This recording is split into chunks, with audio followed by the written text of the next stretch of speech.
पंतप्रधान नरेंद्र मोदी यांच्या dream project म्हणून बुलेट ट्रेन म्हणजे वसई विरार शहरामधून जात असताना पाहायला मिळत आहे. त्याचं बांधकाम देखील काय मात्र ह्याच बांधकाम आणि जमिनीच्या विषयावरून संग्राम निर्माण झाला.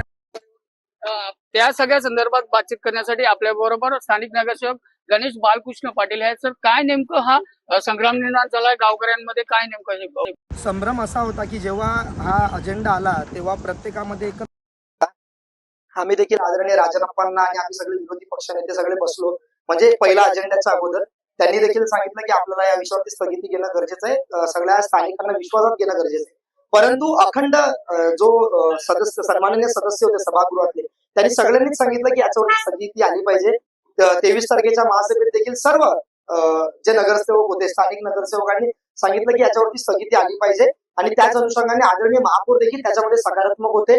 त्यांनी सांगितलं की आपण या विषयाला स्थगिती घेऊ, ग्रामस्थांची मीटिंग लावू. काल मीटिंग लागली, सर्व ग्रामस्थ आलेले, बिलालपाडा, धानीव, गावरेपाडा, मोरेगाव, परत वालईपाडा अशा ठिकाणचे सर्व ग्रामस्थ आले. तिथे एक संभ्रम काय होता की आम्हाला आमची घरं सोडून काहीतरी जावं लागेल, म्हणजे आम्हाला इकडनं कुठेतरी जावं लागेल, आम्ही विस्थापित होऊ, हा प्रश्न होता आणि सर्व चिंतित होते.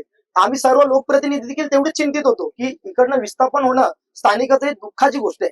परंतु काल या गोष्टीला पूर्णविराम लागलाय. आदरणीय आयुक्त साहेबांनी आणि नगर रचनेचे बिष्णुरकर जरांनी जे संबोधन केलं त्यात त्यांनी क्लिअरली सांगितलं की this is nothing related to land acquisition. इथे कोणाचंही लँड एक्विजिशन होणार नाही, आम्ही तुमच्या जागा घ्यायला आलो नाही. इथे काय होते तर लोकल एरिया प्लॅनच्या अनुसार क्षेत्रीय सीमांकन होणार आहे आणि त्यानंतर तिथे आपण डेव्हलपमेंट कशी करणार. जो ग्रीन झोन आहे त्याला येलो झोन मध्ये आणून रेसिडेन्शियल, कमर्शियल, इंडस्ट्रीयल करून स्थानिकांना त्या डेव्हलपमेंटचा कसा फायदा मिळणार या गोष्टीवरती चर्चा झाली.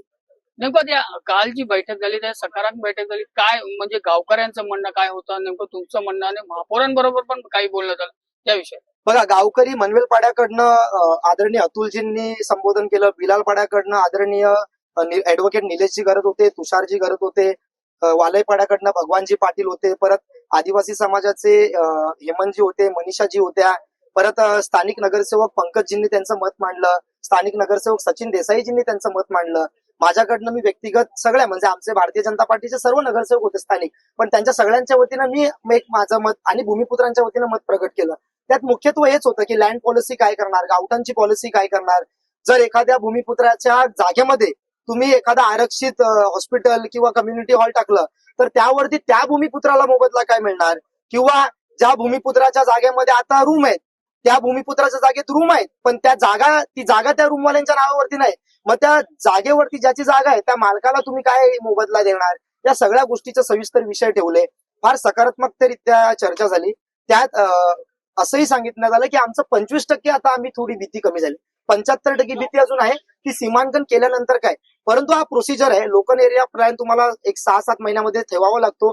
त्यानंतर आपल्याला सगळ्यांना 1 महिन्याचं सजेशन्स आणि प्रॉब्लेम सजेशन्स किंवा आपलं काय म्हणतात त्याला सजेशन्स आणि प्रॉब्लेम्स असतील ते देण्यासाठी आपल्याला सोल्युशन्स देण्यासाठी आपल्याला काय असेल एक टाइम पिरियड असतो, मग तो टाइम पिरियड देखील दिला जाईल आणि त्यानंतर तो कुठेतरी आराखडा आपल्या समोर ठेवण्यात येणार आहे. माझी विनंती प्रत्येक भूमिपुत्राला इतकीच आहे की कुठलाही भूमाफी येईल आणि सरसकट तुमचे सातबारे विकत घ्यायला येईल तर ते करू नका. तुमच्याकडे डेव्हलपमेंट चालत येते. आदरणीय नरेंद्र मोदीजींचा स्वप्नाचा प्रोजेक्ट आहे, हा ड्रीम प्रोजेक्ट आहे आणि देवाभाऊ विशेषतः महाराष्ट्राचं त्याच्यामध्ये कसं डेव्हलपमेंट होईल आणि विशेषतः वसई विरार कशी डेव्हलप होईल त्यावरती आदरणीय मुख्यमंत्री महोदयांचं विशेष लक्ष आहे आणि त्यात संलग्नरित्या सगळेच इकडचे लोकप्रतिनिधी त्यांना देखील इकडची डेव्हलपमेंट पाहिजेत. नक्कीच या विषयावर बालकृष्ण पाटील यांनी सकारात्मक चर्चा झाली आहे आणि गावकऱ्यांची पण संग्राम जो होता तो म्हणजे जो हे होतो भीती होती ती दूर झाली आहे.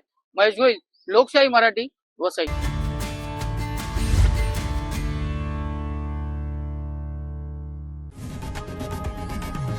लोकशाही मराठी ऐका, पहा, जागरूक रहा.